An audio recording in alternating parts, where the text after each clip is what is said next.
politics, business, sports, arts, music. Mike and Marty on the feed. Mike and Marty. Mike and Marty. Good morning, community, and welcome to the feed. It is Wednesday, May 11th, and it's going to be a little different version of the feed today. Mike is doing some paid time off, so he's not here, but I'm here with Eileen Charbonneau and Bill Lockwood of the Terrace Players. So we're actually going to do some readings for you. But first, Bill and Eileen, could you tell me a little bit about how did the Terrace Players come about? Well, first, after I retired, I'm a retired social worker. And when I retired in 2016, I got a novel published. And before that, I'm a cancer survivor, and I lost my voice partly. So I couldn't really do a reading at the bookstore. So I recruited a couple of amateur theater people to actually read the parts of the book. And I started doing that as I wrote some more books. I've got 5 out now. And then during the time, this other author moved to Westminster Terrace in Bellows Falls. We both live on the terrace. So she joined me to do some readings recently. Eileen Charbonneau here. Hence the name, Terrace Players. We all kind of live on the terrace. Bill and I both come out of an educational and community theater background, and we love working with actors and bringing our books to life in a really special way throughout the community. Awesome. So today you've seen Eileen and Bill. You'll also be seeing Sam Maskell, Lisa Bryan, Ed Gullo, Samaria Aldrich, Jeannie Levesque, and they will be reading from Eileen's book, Rachel Lemoine, Gare de Lyon, which is by Bill Lockwood, The Monsignor's Agent by Bill Lockwood, and Death at Little Mound. So without further ado, I bring you the Terrace Players.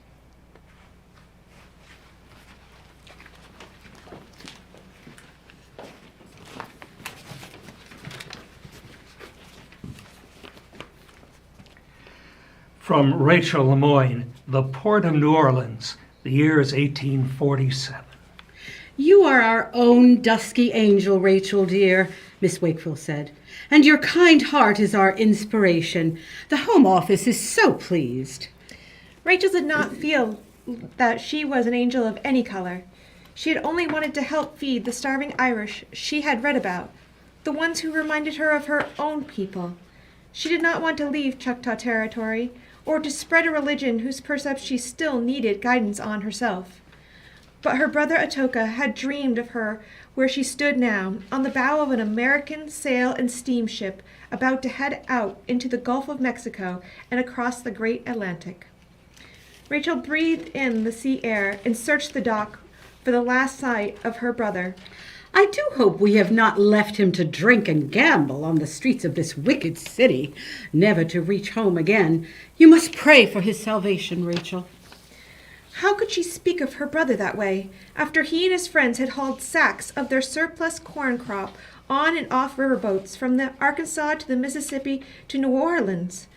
Rachel searched the docks. Perhaps he was gone already. No, there he was, carefully balancing himself on the rim of a rain barrel above the crowd. Their father's red shirt graced his shoulders. The river wind picked up his black hair and sent it skimming off his shoulders, all except the braid he had cut off and given to her, and she had pinned close to her heart. He was singing, loud, beautiful, in Choctaw. You will be running to the corners of the world, to where the land meets the big water, to where the sky meets the land, to where the home of winter is, to the home of the rain. Run, sister, be strong, for you are the mother of a people. He sang it 4 times, giving her a new woman's ceremony, years late, years after she had followed the advice of the missionaries and declined it. Running with the other newly menstruating girls, then dancing and feasting would be a sin against Jesus, they said. But Jesus was a kind man who loved children, who loved Atoka in his wildness. Rachel felt sure. She asked Jesus to look after her brother while she was gone. She felt Sarah Wakefield's hand on her shoulder. What is he saying, child? A prayer. Blasphemy. No, Miss Wakefield. I do not have a proficient command of the language, but I know all the translations of our Christian prayers in Choctaw. That is not one of them. It is not a Christian prayer. That brazen boy, we must counter his wickedness. She leafed through the prayer book in her hand. Here we are. Our efforts will continue until the waters of life flood over every part of the earth, washing the bloody temples of paganism, quenching the fires on horrid altars, saving the brute from debasement. Miss Wakefield's book closed with a thud. You must pray harder for your brother's salvation. There is always hope. What Rachel hoped was that Miss Wakefield would not talk about Atoka's salvation in the last moments she saw her brother's straight, proud form, his hand raised in silent farewell to his sister, a new woman.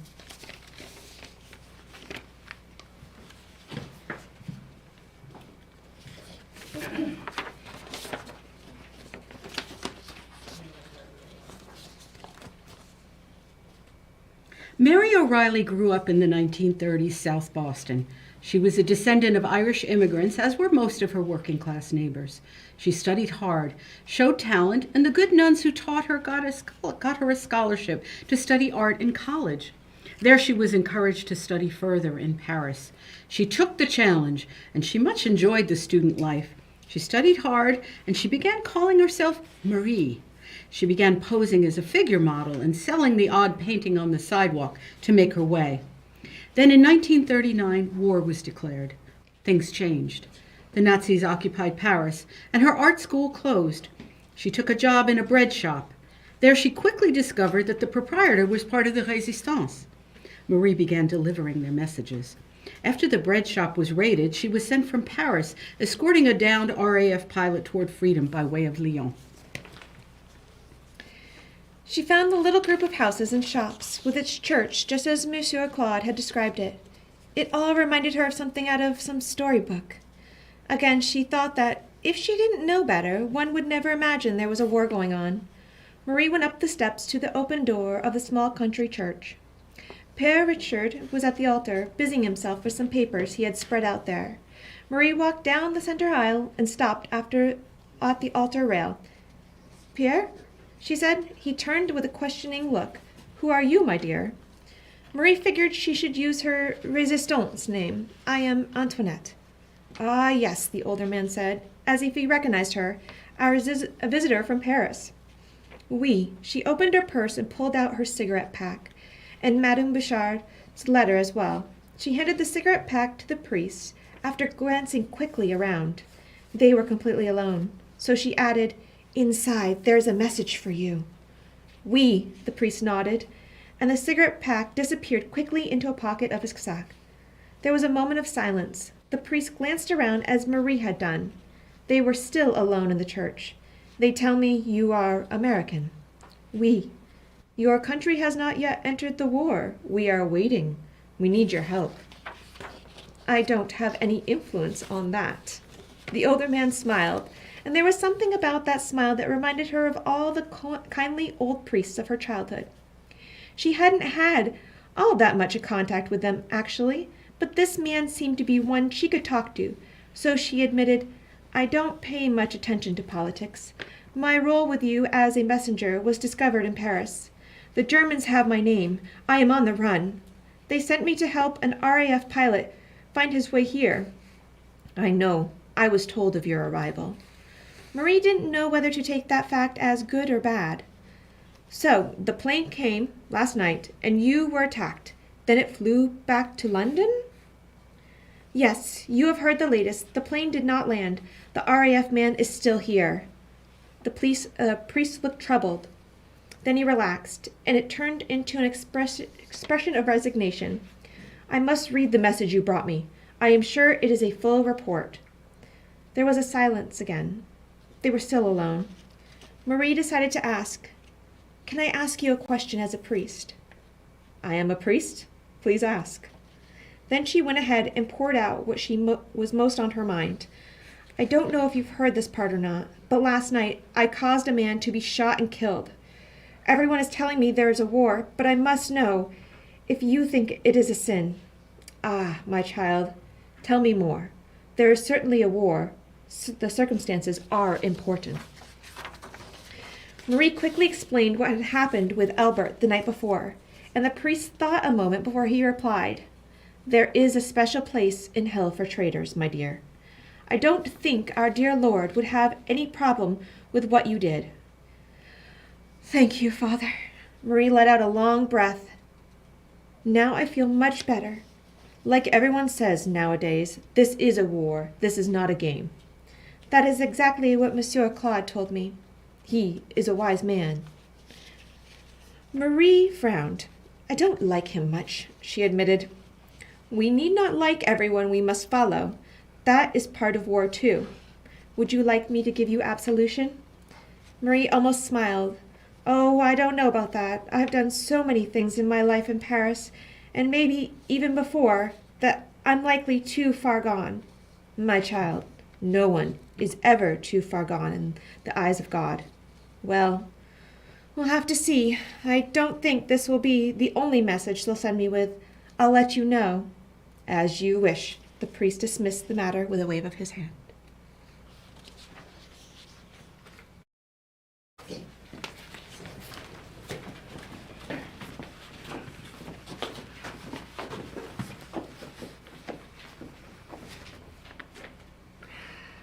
From the Monsignor's agents.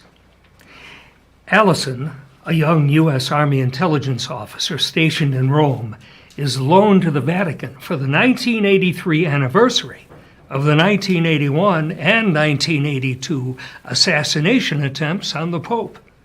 They're concerned that someone will try again. Allison is sent to the Mediterranean island of Malta to make contact with the suspect. First, she must meet with Max, an American who was stranded in Malta when the rock band he was a drummer for had its European tour go bust. Max is tending bar to raise the funds to get him and his drums home. He's been told that Allison will appear by a Father Timothy from the Vatican, or perhaps from the CIA. Max must introduce Allison to her next contact. "Okay, here we go," she said to herself. She took a hold of the door handle, took a deep breath of the hot, humid air, tossed back her hair, and opened the door. Immediately she saw the bar was a remnant from the old days of British rule. Allison noted the regulars clustered at the other end of the bar and climbed up on the first stool inside the door. It was the same stool Father Timothy had occupied on his visit just a day before. Max immediately came down to meet her. "What'll it be?" he asked, and he gave her a broad smile. "Glass of white wine," she said, and ran a hand across her forehead. The 3 whirling ceiling fans seemed to be having no effect at all on the heat in the room. "Something from a local vineyard?" Max asked. He glanced over his shoulder at the long line of bottles on shelves along the wall. Allison frowned. "I've heard all the local wines have an aftertaste." "Haven't you tried the local wine yet?" Max asked. "You just get in?" "I've been in Rome," Allison said. "I flew here this morning." Max looked back around. "If I was a local, I'd give you an excellent green label Vitus made from grapes tended by the descendants of the Grand Master Jean Paraissot de la Valette himself." Allison did not respond to Max's flourish, but he continued nonplussed. "Of course, it's not the vivant détente of wines." "What?" Allison looked puzzled. Max shrugged and smiled. "You like that? I just made it up." "Bartenders," she rolled her eyes. "Sounds French. Sometimes tourists like that stuff." "They didn't tell me the bartender here was a comedian."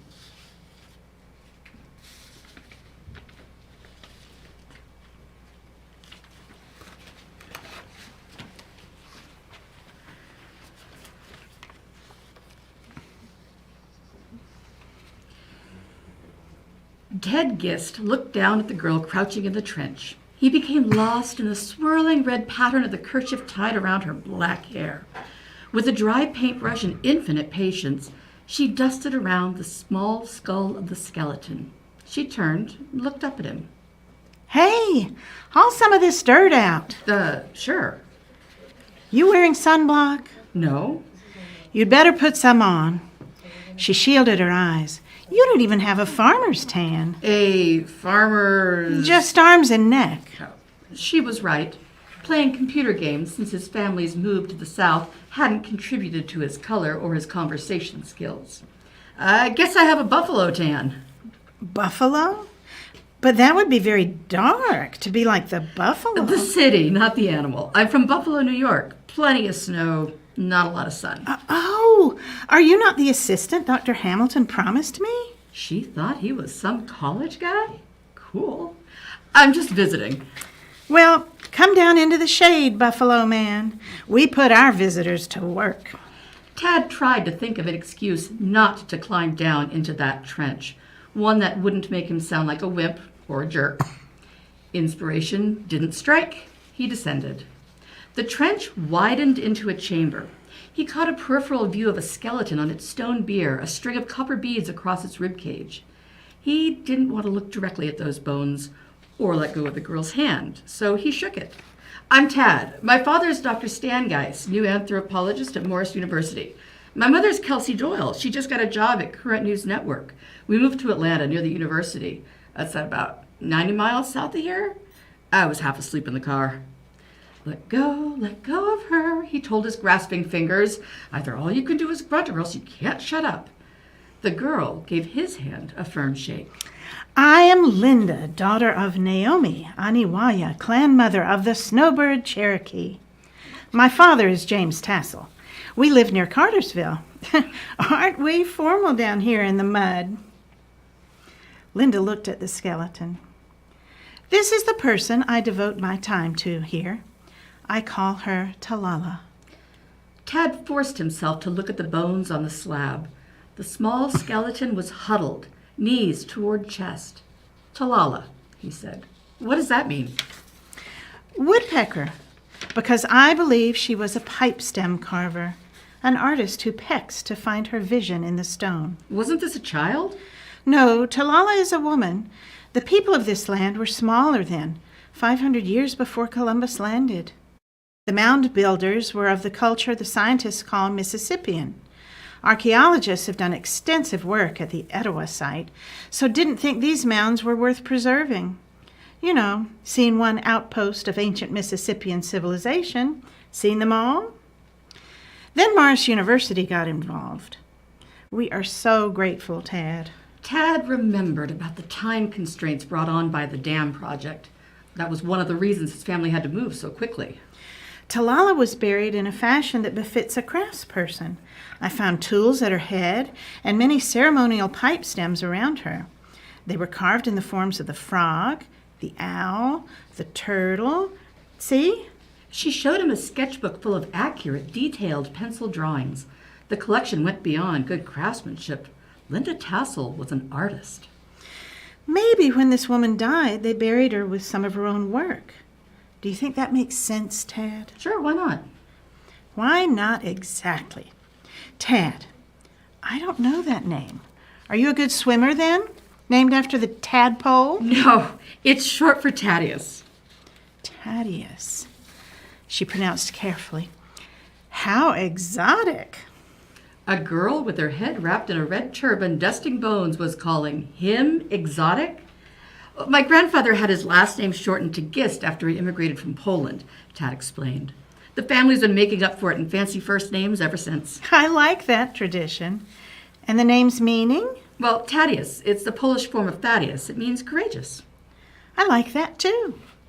Maybe it was not so bad to be exotic, Tad thought.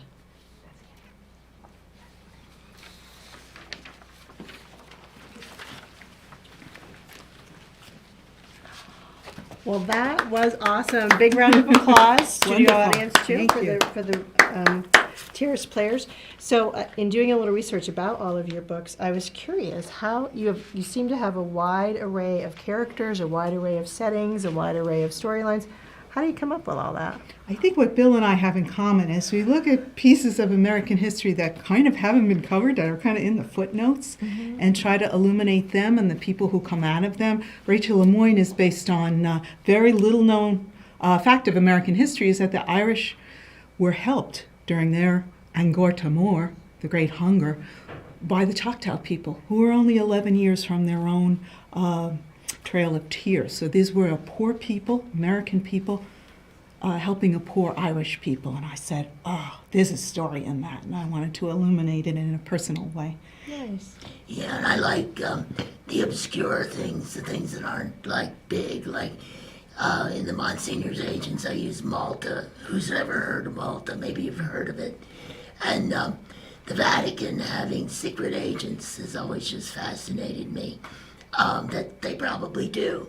I mean, I don't know that they do, but they probably do. I think they probably do. Yeah, Just it's going not to just confirm on Swiss that. Find out. like They'd have to kill you to find out. I was impressed. I went to the Tower of London in the mid-'70s when the Irish of the IRA, which I wrote another book about, was doing bombs and things.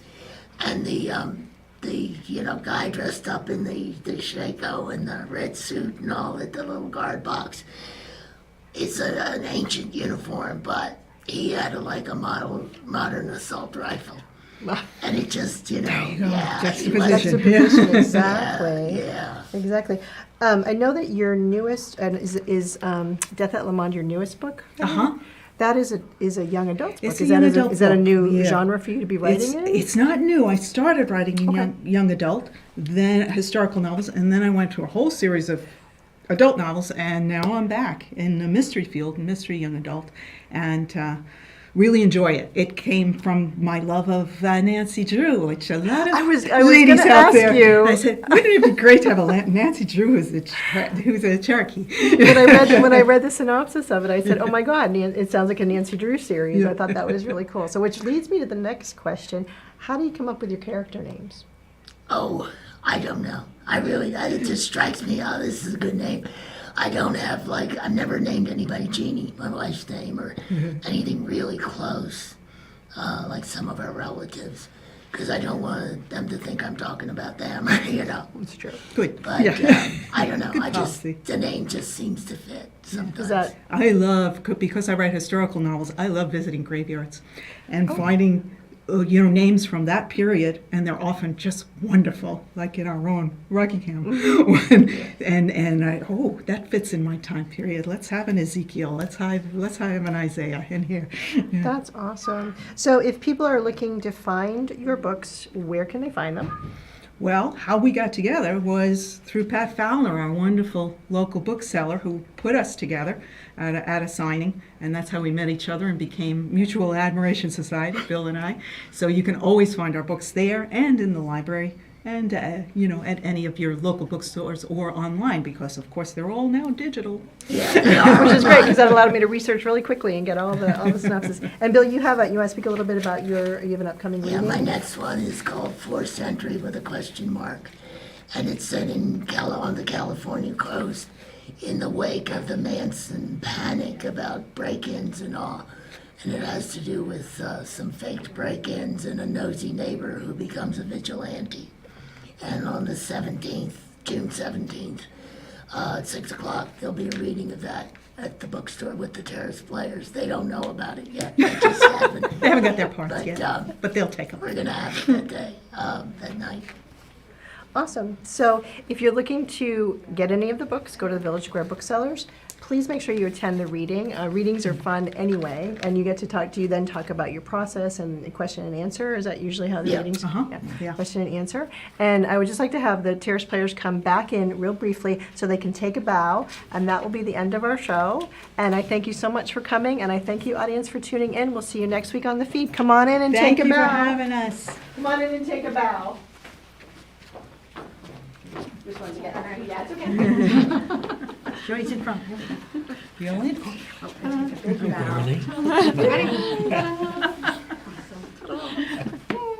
Bye.